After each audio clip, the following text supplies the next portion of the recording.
Hi everybody, I'm Miss Mallory at the Idaho Falls Public Library. Thanks for joining me for today's video tutorial. Today, we are going to be making boats out of aluminum foil.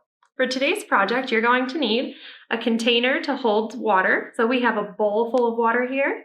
You'll need aluminum foil, and you'll want pennies or some other small things to test the strength of your boat. Before we get started, I'm going to show you some books that we have here at the library that talk all about boats. We've got How Does a Powerboat Work by Sarah Eason. This book goes into the details of how powerboats work. If you've ever been curious how those motors work, this is a wonderful book to check out or place on hold.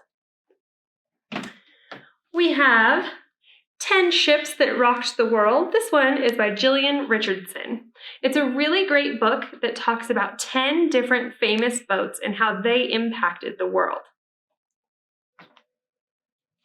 We also have one called Machines at Work on the Water by Ian Graham.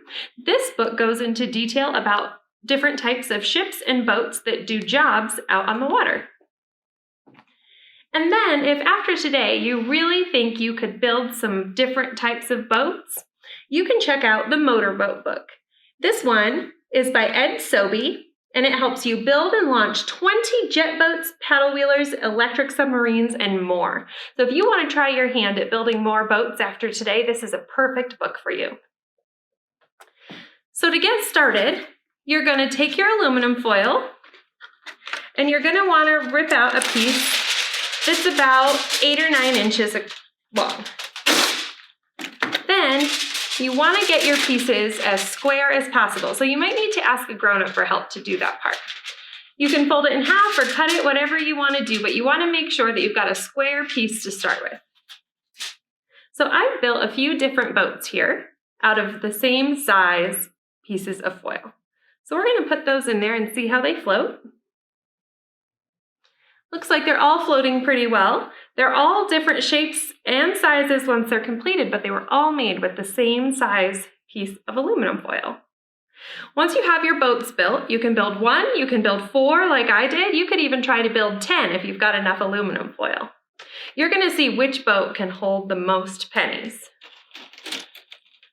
So we're just going to start stacking our pennies in there, and you just want to see how many pennies your boat can hold before it sinks or starts taking on water.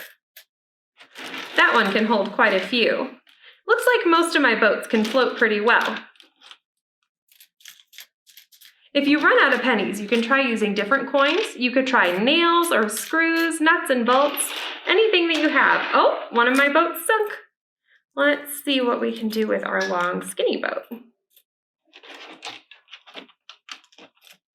Once you figure out which boats sink and which boats stay floating and how many pennies they can hold, you can compare your strongest boat to your weakest boat to see exactly what was different about it.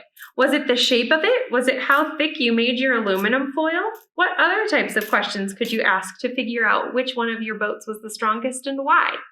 Thanks for joining me for today's video tutorial.